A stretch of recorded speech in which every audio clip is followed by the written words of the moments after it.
हमारे पास एक क्वेश्चन है जो कि काफ़ी इजी है, टेंशन नहीं लेना है, घबराना बिल्कुल नहीं है। क्वेश्चन बोला जा रहा है कि when the side of a square increase by 5 centimetre then the area of the square increase by 135 centimetre square, find the length of the side of the square.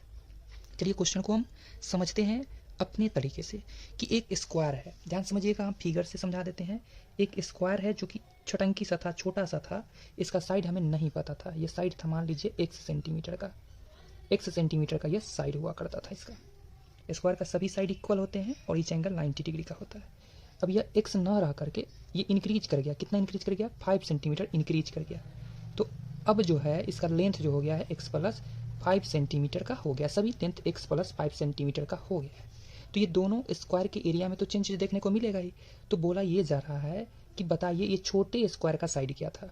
जब x में 5 ऐड कर दिया, इसके लेंथ को बढ़ा करके x plus 5 कर दिया गया, तो एरिया जो था वह 135 सेंटीमीटर इंक्रीज कर गया, बढ़ गया है, 135 सेंटीमीटर बढ़ गया है। हमें अभी तक ये नहीं पता था कि वह छोटा सा स्क्वायर का साइड क्या था, उसे हम लोग एज्यूम कर लेते हैं, मान लेते हैं x सेंटीमीटर। तो ये बात हम लिख देते हैं, let the side of the square, let the side of the square be a x।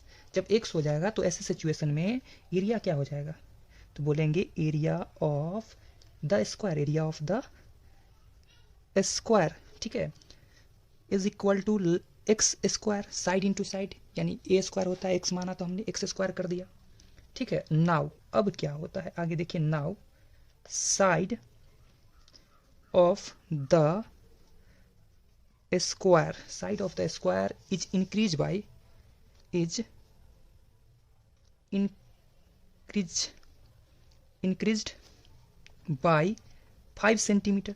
जब इंक्रीज हो गया सो साइड ऑफ द, चलिए न्यू कर देते हैं, side of the new square, तो न्यू स्क्वायर का साइड क्या हो जाएगा, x प्लस 5 सेंटीमीटर हो जाता है। तो ऐसी स्थिति में एरिया क्या हो जाएगा, बहुत सिंपल सा बात है, area of the new square, तो एरिया हो जाएगा x plus 5 into x plus 5, या बोल सकते हो स्क्वायर। सिंपल सा बात है, बहुत सिंपल सा कहानी है। चलिए यहाँ भी हम लोग सेंटीमीटर मान लेते हैं, तो यहाँ सेंटीमीटर स्क्वायर हो जाएगा।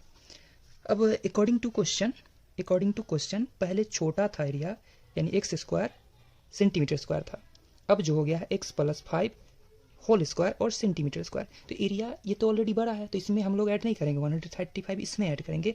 अब ये बैलेंस हो जाएगा, यही सब भेजा लगाना होता है। दोनों के पास सेंटीमीटर है, हम लोग सेंटीमीटर स्क्वायर है, तो सेंटीमीटर स्क्वायर हम लोग ले लेते हैं कॉमन, सेंटीमीटर स्क्वायर ले लेते हैं कॉमन, और यहाँ x प्लस 5 का होल स्क्वायर और सेंटीमीटर स्क्वायर, सेंटीमीटर स्क्वायर से सेंटीमीटर स्क्वायर हो जाता है कैंसिल। यहाँ x square plus 135 is equal to a plus b के होल स्क्वायर ब्रेक करते हैं, a square plus b square यानी 5 का स्क्वायर 25 प्लस 2ab, तो 2 इंटू ए की जगह पर x और b की जगह पर है 5, ठीक है। एक्स स्क्वायर से एक्स स्क्वायर हो जाता है cancel, 135 is equal to 25 plus 10x, this implies 135 plus का 25 इधर आता है माइनस का 25 इज इक्वल टू 10x। अब हम लोग यहाँ सब्ट्रैक्ट करते हैं तो ये आता है 0 और ये हो जाता है 1 और ये हो जाता है 1 इज इक्वल टू 10x, ठीक है। सो हमने यहाँ से देखा कि x का जो वैल्यू हमें आया 110/10, 0 0 कैंसिल, यानी कि आ जाता है 11। 11 किस चीज़ को रिप्रेजेंट कर रहा था, साइड ऑफ द स्क्वायर को हम बोल सकते हैं। अब hence side of the square is equal to 11 centimetre, यही आंसर हुआ।